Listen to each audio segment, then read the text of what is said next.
And now, Whitney Media 1460 WVOX presents Westchester Means Business with Marcia Gordon. Marcia Gordon is the president and CEO of the Business Council of Westchester. Now, here's Marcia Gordon. Good afternoon, everyone. This is John Ravitz, the Executive Vice President and Chief Operating Officer for the Business Council of Westchester, pinch hitting today for Marcia Gordon. Before I introduce our guest, let me tell you a little bit about the Business Council if this is the first time you're listening to our show.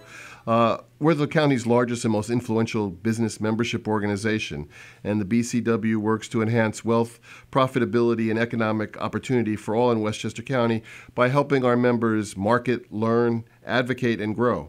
And our membership reflects the diverse makeup of Westchester's business community. To learn more about the Business Council, I hope you'll go to our website, which is www.thebcw.org. That's www.thebcw.org. Or give us a call at 914-948-2110. One of the exciting things that Marcia and I love about being at the Business Council of Westchester is that we continue to get more members from different industries, but also members who really are drilling down on some special areas that help businesses grow. And the topic that we're going to talk about today is branding. And our guest is Julie Coutinho, who is the CEO of BrandTwist. And let me tell you a little bit about Julie. She's the best-selling author of Twist, How Fresh Perspectives Build Breakthrough Brands. And she is the founder and CEO of BrandTwist, and the creator of Brand School Online, an accountable branding class for entrepreneurs, small businesses, and non-for-profits. She's a former vice president of brand for Richard Branson's Virgin Group and served in executive positions at Intrabrand and Gray Global. She has taught integrated marketing communications at Columbia and Cornell universities, and she's a frequent commentator on brand strategy and innovation in top business media such as Forbes.com. Entrepreneur Magazine, CNN, and American Express open for small business. She lives in Dobbs Ferry with her husband and two wonderful children. And Julie, we're just so excited that you've joined the Business Council of Westchester, talking about something that is so important for so many businesses to really not only understand, but to really use as a tool to help their businesses grow. So let's talk about branding. In a few seconds, if you could just give us a little branding 101, because it is different from what people's perceptions might be. Yeah, thanks, John, first of all, for having me. But yeah, everybody confuses branding and marketing. That's the number one question I get. And I think branding is really your fundamental story. Who you are, what's unique about you, who you serve. Marketing is how you get the message out there. So for a branding, it's almost when some people say, well, I'm rehearsing my elevator speech so that when I go in to meet with a prospective client, I'm telling them who I am, what I do, and why I should be working with you. Exactly, and I think most people have a 20-floor elevator speech when they really need a 2-floor one. And for a lot of small business owners in particular, that introduce yourself causes sheer terror because they don't know what to say. And often what they talk about is what they offer, what they do, and they really need to go beyond that. They need to talk about how they make people feel and what their twist is. So let's take a step back for a second, because obviously throughout your career, and we saw in your bio, branding has been something that you've not only been studying, but also now are teaching and helping small businesses and and larger businesses develop. How did you get into the whole world of branding? Well, it actually started when I was 8. Okay. I really wanted a pet, and my brother was allergic, and my parents said no.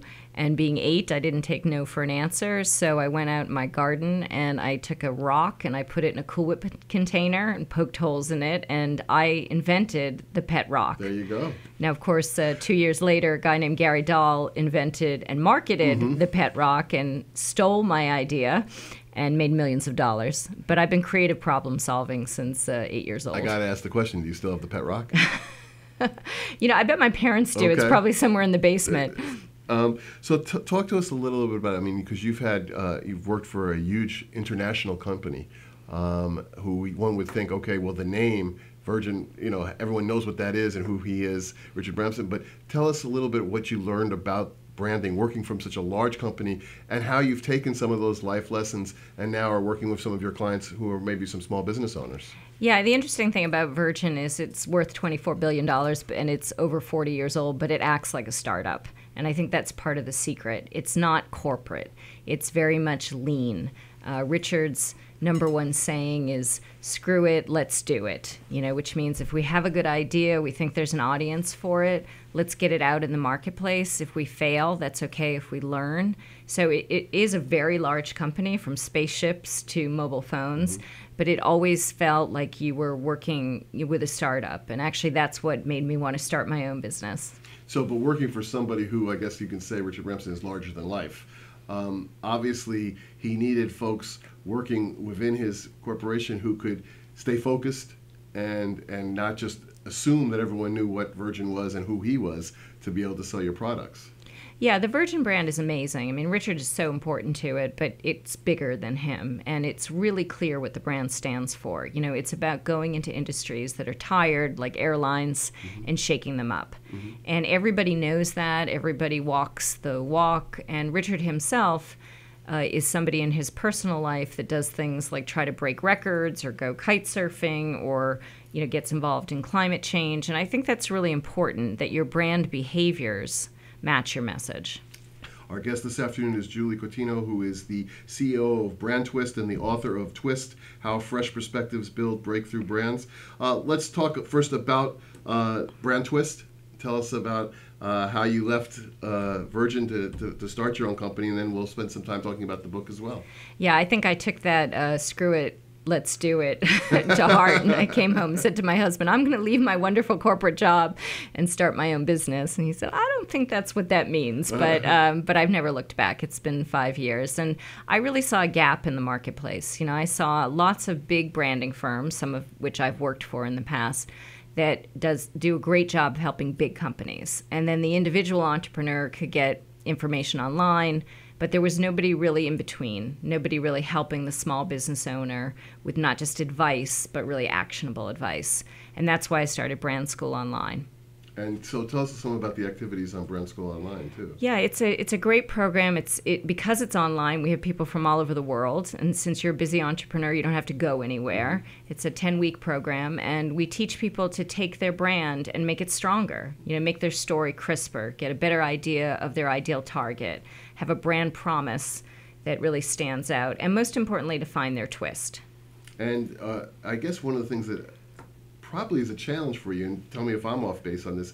Obviously, if you're working with an entrepreneur or a small business who's come up with a concept, it's been their passion, have hopefully raised dollars so that they can actually operate what they do, but then they have to sit down with somebody who really says, you know what, you've done all the right things except your brand is off, or you don't have a brand that's really going to distinguish you. That must be hard for some people to hear. And how do you, as the person on the other side of that conversation, have to chip through that so that people can understand that you're not telling them to burn everything down, you're just saying we need to make sure that you're getting the best out of what your business is and doing the right things to get people to know what they do? Yeah, I mean, the way I approach it is I really believe that your brand is a business asset. So it's not my creative judgment. It's me wanting to allow you to attract more customers, get them to pay more for your goods and services, make your social media and your marketing work harder. And once we put it in those terms, get better word of mouth, it's going to grow your business. Then no small business person, even if they've got some ego involved, is usually going to argue with that. Then they're open to the message. But what are some of the challenges that you've seen working with businesses of all sizes? The biggest challenge is what I call brand blinders, which is we spend so much time in a given category, it could be financial services, healthcare, wellness, whatever it is, that we're looking to be legitimate. We're looking to make sure that we're taken seriously. So we tend to sound like everybody else. We use the same images as everybody else. We're living night and day in our category. And the result of that is that we look and sound like everybody else. So if you took your website and hid the logo and looked at the websites of your 3 competitors, chances are you're not going to be able to tell one from the other. So it's really trying to get somebody who probably thinks that they're doing something original, but really now turning it around so that other people can see that this is a service that they might never have thought existed. Yeah, and I really don't get a lot of resistance because if people are open to Brand School or reading the book, they have a feeling, they have a sixth sense that their brand could be working harder. And that's where the twist comes in. And the twist was actually another true story where I was working for Interbrand and I was flying out of Newark and I saw this airplane in the airport with golden arches on the tail fin. And I thought, I was having a very mundane experience. I hate traveling for business. I couldn't even remember what airline I was about to get on because they all look and sound the same. And then all of a sudden I saw these golden arches on the tail fin, and I thought, well, that's different. That's going to be friendlier. It's going to have brighter colors. Maybe I could buy a regular seat and supersize it, right? And it actually turned out to be a mirage. It was just the reflection of the food court on the window. Oh my gosh. And there was an airplane parked right behind it, and so it looked like a McDonald's airplane, but it wasn't. And that was in 2001, and I've been twisting ever since. And so, and I assume that a brand that works today has to always be evolving because of circumstances and life changes, and so that it's not just saying, okay, I've got my brand, I can move on to other things. It's always paying attention to that as well. Exactly. Branding is never done. It's never finished because the markets are changing, technology is changing. I mean, the social media has made everybody have bigger marketing budgets now. And the fact that you can set up a website in a matter of minutes, with a lot of these templates, means that the barriers to entering any market have gone way down. So competition's really at an all-time high. This is John Ravitz. I'm the Executive Vice President and Chief Operating Officer for the Business Council of Westchester, and our guest this afternoon is a BCW member, Julie Cotino, who is the President and CEO of BrandTwist and the author of Twist, How Fresh Perspectives Build Breakthrough Brands. If people wanted to learn more about your company, could you give them their email address so that they can go to your website? Sure. You can go to brandtwist.com. If you want to find out more about the school, it's brandschoolonline.com. And the book is at thetwistbook.com. So all roads, if you Google BrandTwist, you'll get to us. And I was sharing with Julie that Sarah James, who's our Vice President of Membership, was at one of the larger health clubs in Westchester County working out, and she turned and looked across the room to somebody who was on one of the machines, and she was reading Twist. Yeah, so, that's exciting. Your book is getting great coverage, and obviously for small businesses who really feel the challenge of trying to stay ahead of the curve, the whole issue of branding is important. And let's spend a minute on, because you mentioned social media. I mean, social media probably has transformed so many aspects of any type of business because of the fact that it's 24/7, and it's also changing. So when you talk about Twist in branding, how has that adapted through social media? Yeah, well, I think a big part of it is you have to be very visual. So, you're sitting here now. I'm wearing my Twist color, which is purple. Sarah probably saw the book across the room because the cover's got a lot of, purple and pink on it. And I think you need to think in terms of word of eye on social media, not just word of mouth. So you need to have images that represent your brand that you can put on Facebook or Pinterest or Instagram that people are going to share, especially if you're targeting younger consumers.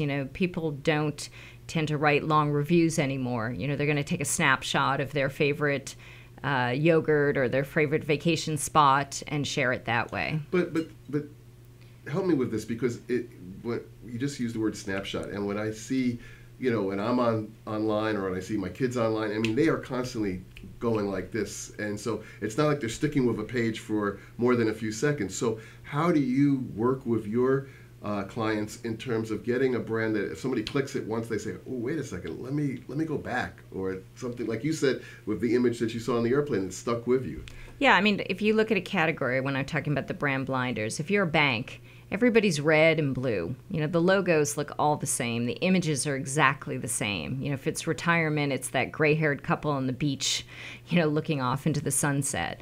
So I would twist away from what everybody else is doing. And if you think of a bank like ING, they've got that bright orange color. They have the bright orange ball. They're going to, you're going to see that ad for a second in your Facebook feed, and you're going to remember it.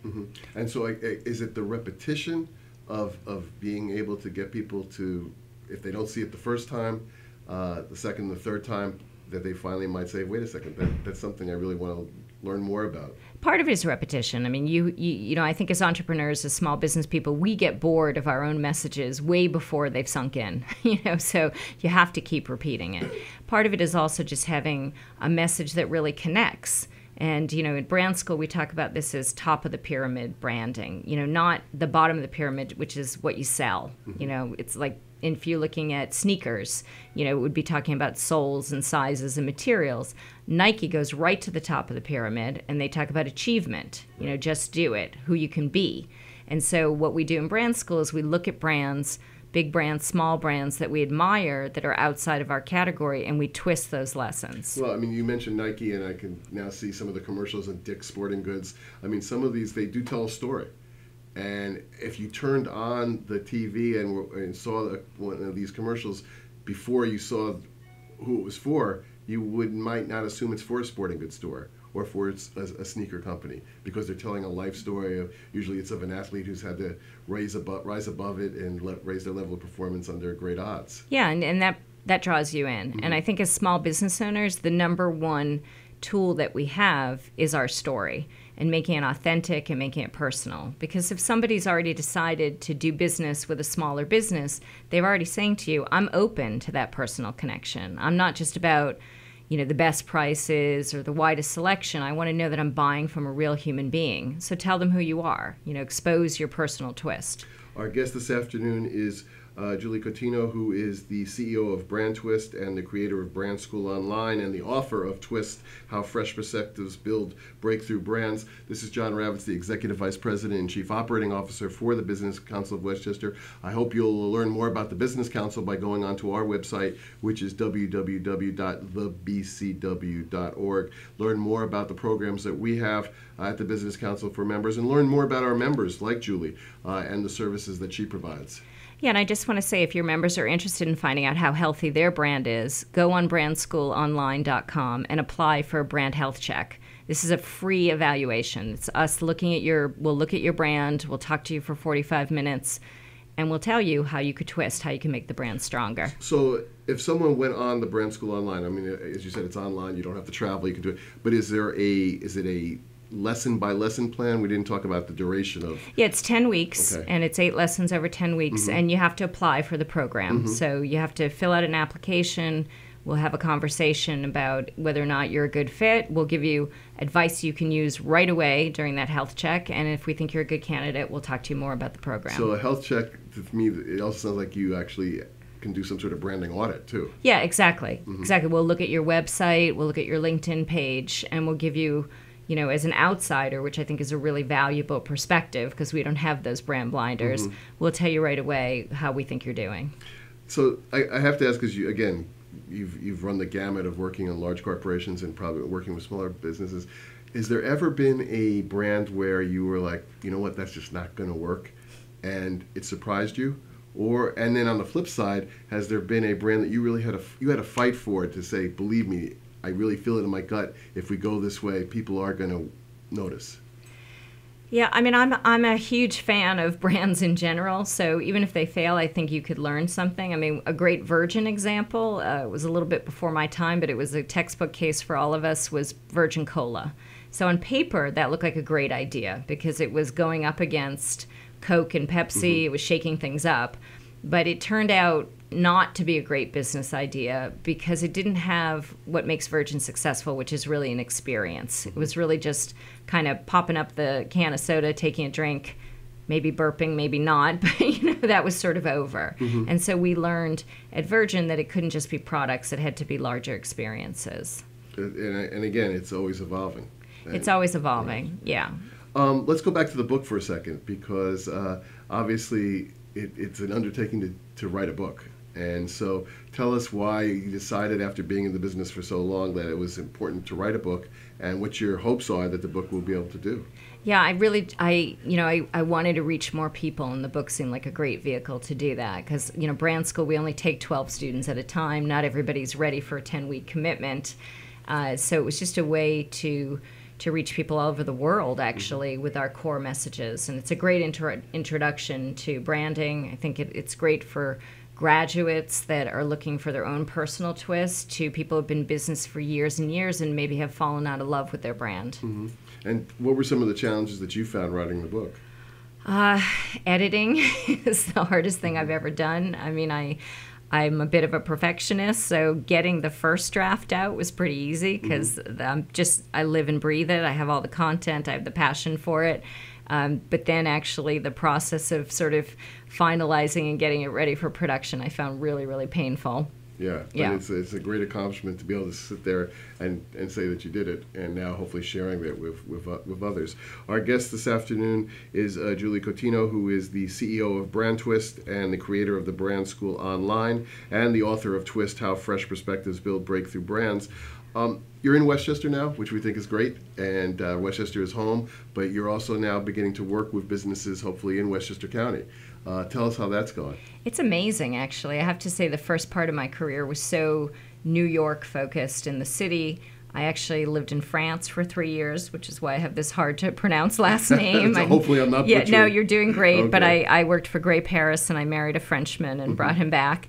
But then when I started my own business about 5 years ago, all of a sudden I saw there was actually a really vibrant business community in Westchester. And every day I'm meeting people with great ideas, small businesses, established businesses. I love it. If I never have to get on Metro North again, I'll be happy. I mean, I think there's just so much right under our nose. Well, and hopefully as you continue to work with us at the Business Council of Westchester, again, one of the exciting things that we always talk about in the office is that we're able to involve so many different industries that in some cases people wouldn't think actually called Westchester home.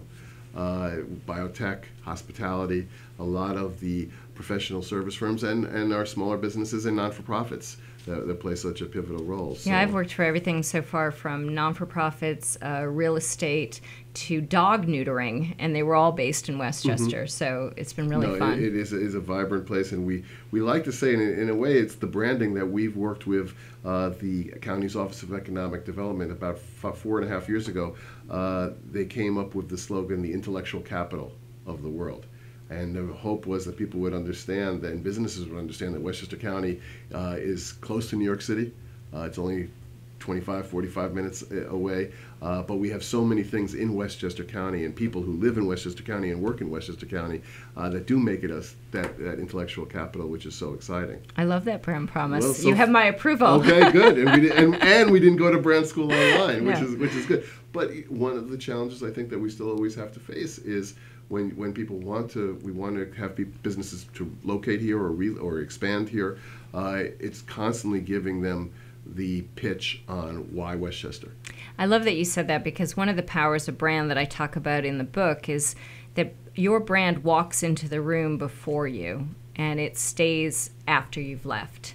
And a lot of the small business owners I meet say, I've got a lot of word of mouth. You know, when people meet me, they love us and they hire us, but you have to get more people in the funnel. Yep. You know, you have to get more people that are aware that Westchester is the intellectual capital, and more people that you can then give your in-person pitch to, or, you know, whatever it is. And then when they leave, usually the decision doesn't happen right away, right? So they need to go back to the website and be reinforced, you know, that they're making a good decision. Maybe they want to share it with their boss or a spouse or somebody and say, I'm thinking about moving here, or I'm thinking about hiring these people. What do you think?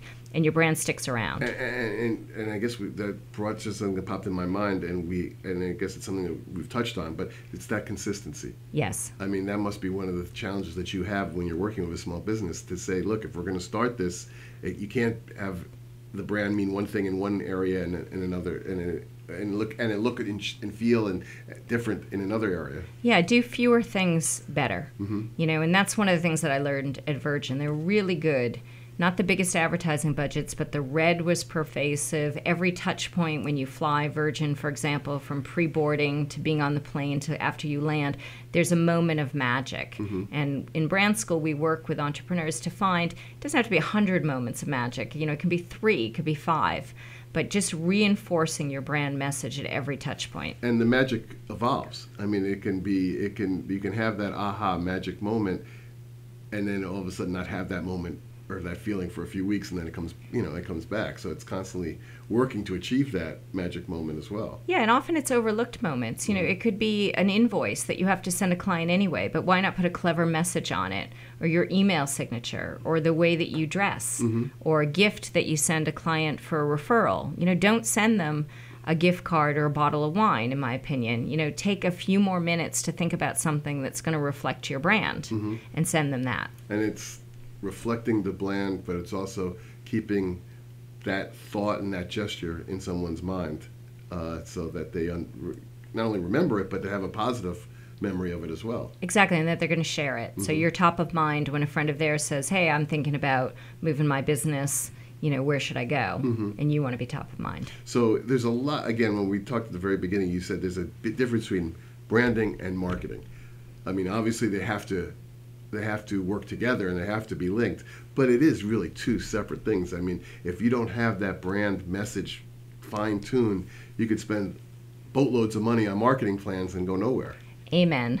That's the message we send in the book is don't spend another dollar on Me Too marketing, you know, until you've defined your brand. If you've hired one web designer and they didn't do a good job, maybe it was them. If you're on your second or third or you're fiddling around with your copy on your website, it's not their problem, it's yours. Right. You haven't given them a good brief, you haven't done the hard work. But I think that, and again, what I hope our listeners really see in the opportunity of the Brand School Online is that you do have, as you said, that fresh set of eyes who can really come in and give that type of an audit, that type of an objective perspective on what's working and what's not, and then continue the person through the journey of the online courses. Yeah, and it's a group. So you learn from me and the other faculty, but you also learn from each other. And part of the beauty of it is you're making connections, valuable business connections like you do for the Business Council that can last a lifetime. So if you had to give, in just we only have it's going too fast, but just a few seconds left. If you had to give one, again, ongoing message that you would give, whether you were sitting next to Richard, across the table from Richard Branson, or from a CEO of a non-for-profit or a small business, what would that be? Find your twist. You know, everybody's out there saying the same thing, promising the same thing. Spend more time thinking about what's really different about me, personally and professionally, and give yourself a way to stand out.